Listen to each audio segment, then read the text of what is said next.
As previsões para a economia são pessimistas e mudam a cada dia. Mas de que forma a crise causada pelo coronavírus deve afetar o seu bolso? É o que você vai ver no Cafeína de hoje. Empresas do país todo já adotaram o home office. Conversamos com uma especialista para mostrar como deixar o seu trabalho em casa mais produtivo. E no Pitaco, montadoras fecham fábricas e empresas tentam propor soluções para amenizar os impactos do coronavírus. Hoje é dia de agradecer vocês aí pela força, porque estamos cada dia mais perto da nossa meta. Já são 40 mil inscritos, Sami. Exatamente, a meta de 50 mil. Até o final do mês contamos com você. Roda a vinheta.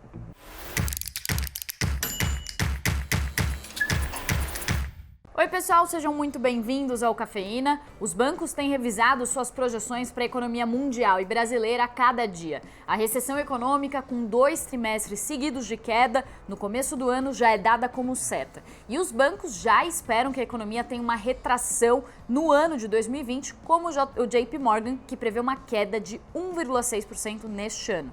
Mas como fica o seu bolso no meio de tudo isso? É o que a gente vai ver aqui no nosso telão.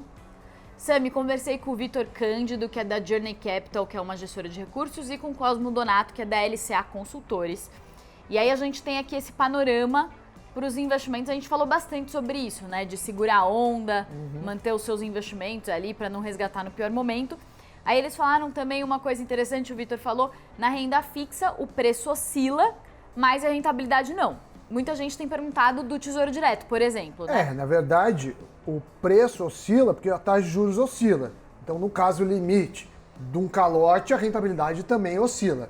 A gente pode pensar como a taxa é uma medida de meta em mercado secundário. Então, tinha empresa em 2008, empresa grande, pagando 1000% de juros em seus papéis de renda fixa que deram calote. No Tesouro Direto, a chance de calote é mínima. Talvez ele falou nesse sentido, porque o governo... A gente está falando de dívida interna, então ele pode emitir uma outra dívida para pagar, ele pode imprimir papel moeda e por aí vai. Isso, é que na realidade o que ele quis dizer é que o preço oscila, então a gente tem uma oscilação aí nos preços dos títulos por causa dessa mudança na expectativa dos juros, mas a rentabilidade, se a pessoa levar até o vencimento, está garantida, certo? Se não tomar calote. Exatamente, que é uma probabilidade mínima. Na no renda caso variável, do tesouro, né? Na casa do tesouro, no caso do tesouro. No caso do tesouro. Na renda variável, você deve avaliar, então, sua exposição ao risco, para ver se você não tomou mais risco do que era necessário, de acordo com o seu perfil, no momento em que a bolsa estava bem. Porque agora que a bolsa está mal, tem muita gente, né, Sami, que entrou na bolsa aí nos últimos tempos e agora está assustado. Risco não é só oscilação para cima, né? Exato.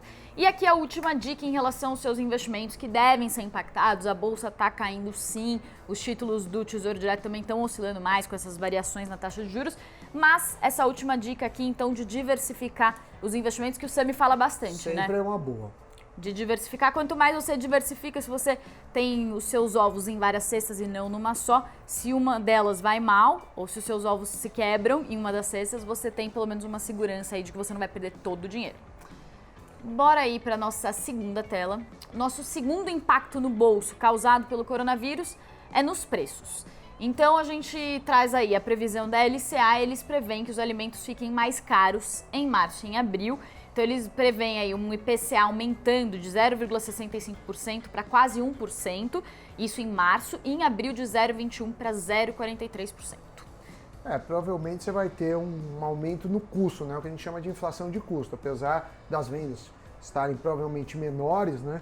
As pessoas vai ser mais difícil produzir. E também você tem, eventualmente, uma inflação de demanda, porque as pessoas estão desesperadas, vão comprar para fazer estoque no supermercado, mas sem dúvida é um momento difícil, pode sim ter essa oscilação.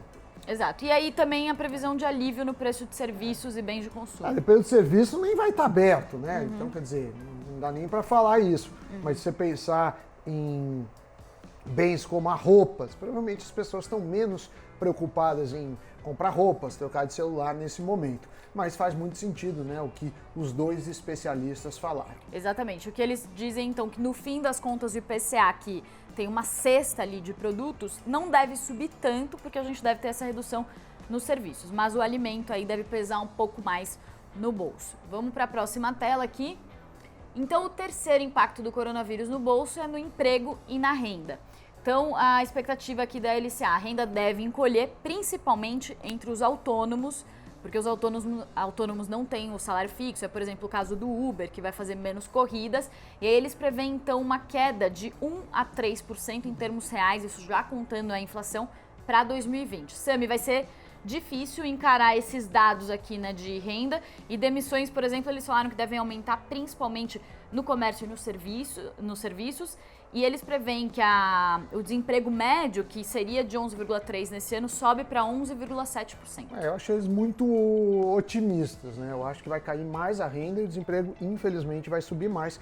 Claro que tudo depende do fôlego dessa crise, né? A gente não sabe se vai ter que parar 15 dias, se vai pagar 20, se vai parar um mês, 2 meses. Aqui eu acho que é uma previsão bastante otimista, espero que se realize uma perda, que apesar de grande, eu vejo cenários piores. Nos Estados Unidos mesmo estão falando já em um desemprego atingindo 20%.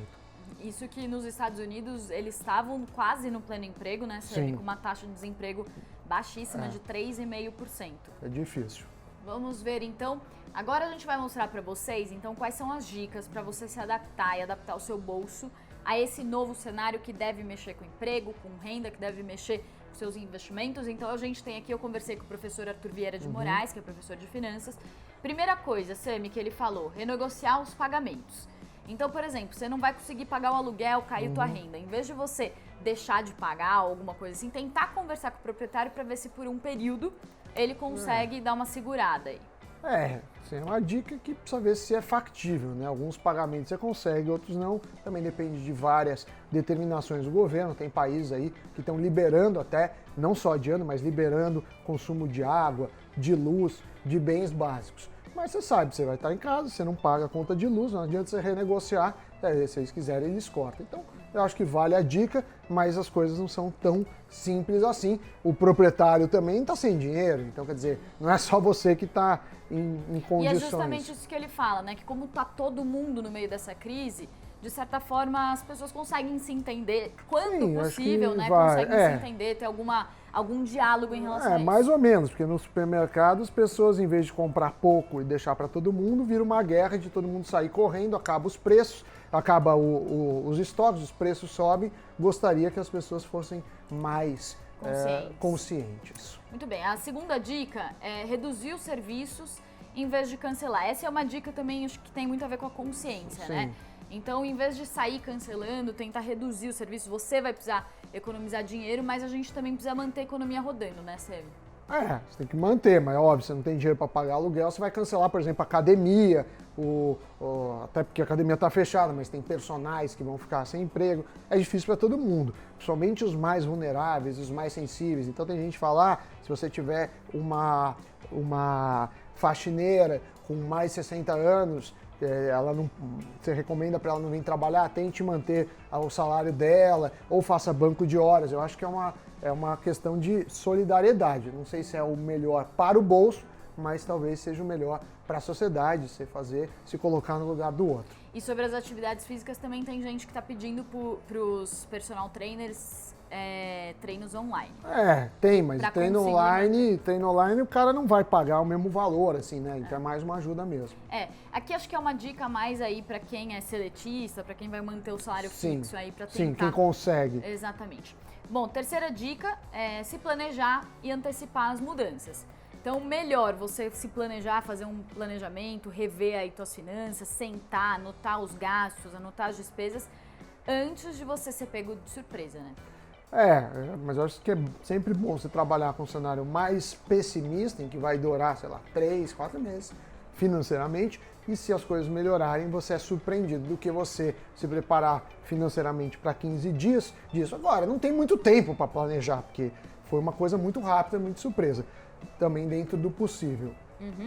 E o quarto ponto, conte com a reserva de emergência. Então, reserva de emergência, aquela poupança ali que você tem, que não está não necessariamente na caderneta de poupança, de preferência em aplicações conservadoras, mas que rendem mais que a poupança, como o Tesouro Selic, CDBs com liquidez diária, e que equivalem a cerca de 6 meses dos seus gastos. É isso, né, Sami? Isso, a gente sempre recomenda, né, que as pessoas tenham 6 meses em liquidez, então você gasta R$3.000, por exemplo, você tenha 18 mil.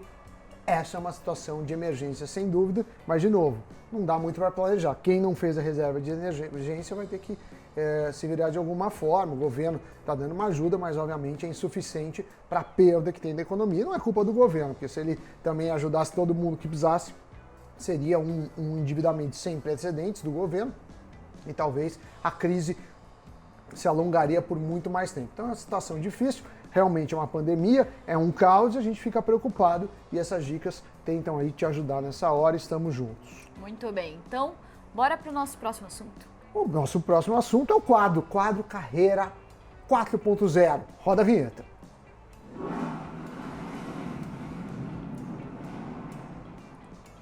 Home office, seja por imposição ou por opção, veio para ficar. E a gente conversou com uma publicitária que trabalha de home office há 5 anos e também com a Maíra Bimoradi, que é a nossa amiga e especialista em carreira. Vamos ver então nossas dicas aqui no nosso telão. Então, Sami, quem passou algumas dicas aí foi essa publicitária, Marina Castilho, que já faz home office há muito tempo. Essa primeira dica aqui, quem passou foi a Maíra. Ela falou que você deve fazer um planejamento semanal de trabalho, assim como você faria se você estivesse trabalhando no seu local de trabalho normalmente. Então, mas só que é ainda mais necessário porque você vai ter uma mudança ali, mudança de ambiente, mudança de rotina e tudo. Segunda questão é programar as pausas, né? Então, programar o tempo do cafezinho, programar o seu horário de almoço, isso é importante também para você aumentar a produtividade. Daí, terceiro ponto aqui, conversar com os colegas sobre a nova rotina. Então, não adianta só adotar lá o home office, precisa conversar com os colegas para dizer quais são os seus horários, que horas que você vai começar a trabalhar, combinar com o chefe, né, Sami? A gente aqui, por exemplo, está em esquema de home office. Sim. Só o pessoal do vídeo aqui que não tá ainda resistindo. E para quem tem home office também tem questão de quem tem filho, né? Os filhos também estão em casa, porque as escolas estão paralisadas. Então, acho que é necessário uma consciência de todos, né, para tentar acomodar. Existe o home office por opção, que a pessoa se preparou, que está com a vida estruturada, e agora que do nada é filho em casa, às vezes também não está com todas as atividades que poderia, né? Às vezes pessoas que ajudam para cuidar do lar, então é uma hora não só de conversar com os colegas, como também foi bem colocado com a família. Exatamente. E se preparar para imprevistos, porque quando você está em casa é isso, acontecem alguns imprevistos que talvez não aconteceriam no trabalho. Uma dica que eu gostei que a Marina falou, que ela falou sobre, por exemplo, aqui no conversar com os colegas sobre a nova rotina, ela falou assim, para deixar tudo na nuvem, que às vezes um arquivo é mais importante, viu, Sami, que do que a tua Sim. presença ali, a tua fala. Então, comunicar para o pessoal, gente, vou deixar tais arquivos em tais lugares, que aí a pessoa deu uma saidinha ou tá numa nova rotina, numa nova jornada, então os colegas sabem onde estão aqueles arquivos, onde está tudo guardado. Vamos lá, muito bom. Próximo assunto. Então, bora para os pitacos de hoje. Vamos ver aqui o que a gente tem, o primeiro assunto. Muitas notícias pessimistas aí, infelizmente, em relação à nossa economia.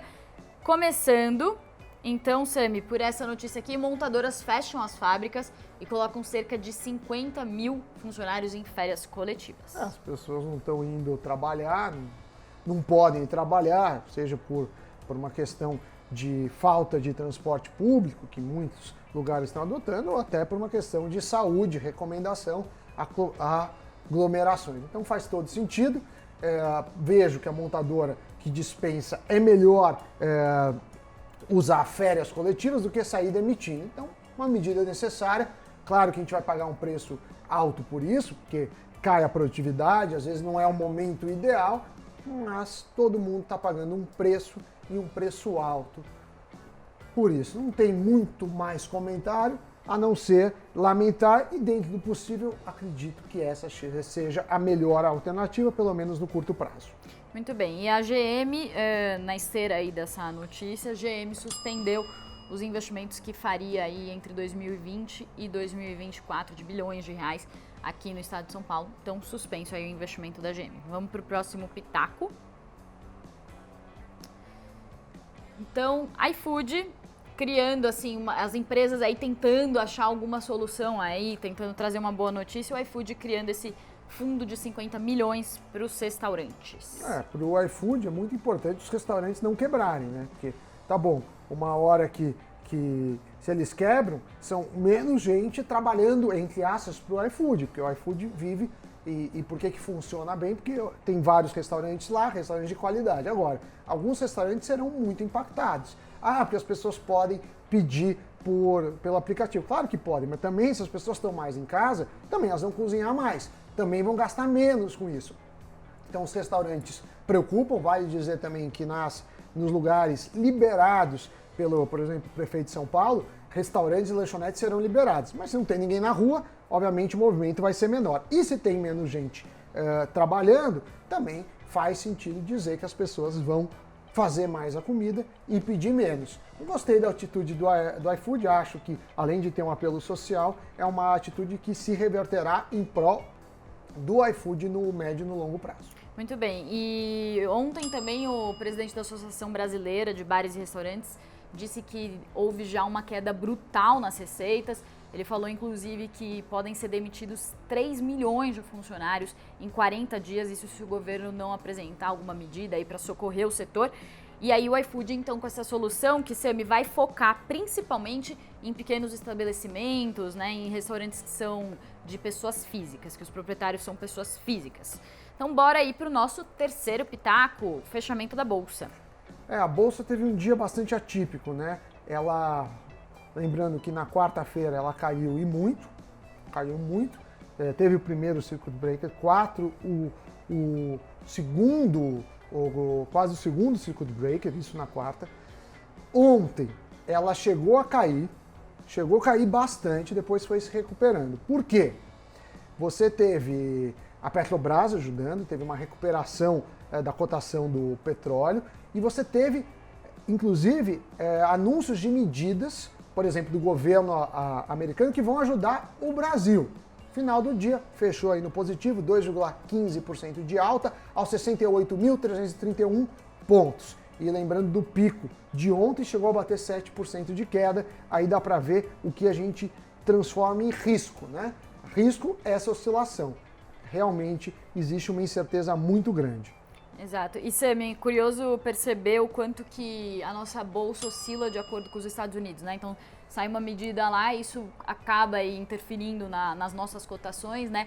Inclusive, às vezes, até mais do que as coisas que acontecem aqui. Então, sai alguma medida aqui, não necessariamente isso afeta a bolsa positivamente, mas sai alguma notícia positiva nos Estados Unidos, é incrível como isso afeta o nosso mercado. Os mercados estão com muito contágio, né? Até porque a China, ainda que esteja com poucos novos casos de coronavírus, ela está com um país bastante devastado pelos meses que teve problema. Nos Estados Unidos o problema está chegando a seu pico lá, então está muito atento. Também teve algumas notícias de possíveis curas, possíveis vacinas, remédios para outras doenças que talvez funcionassem no coronavírus, estão em testes. Isso, sem dúvida, anima um pouco a economia. Muito bem, Samidana. Então é isso. É isso, o Cafeína de hoje fica por aqui. Daqui a pouco temos Flash com Priscila Yasbeck e à noite conta mais com Doni Denucci. Tchau, tchau. Tchau, tchau.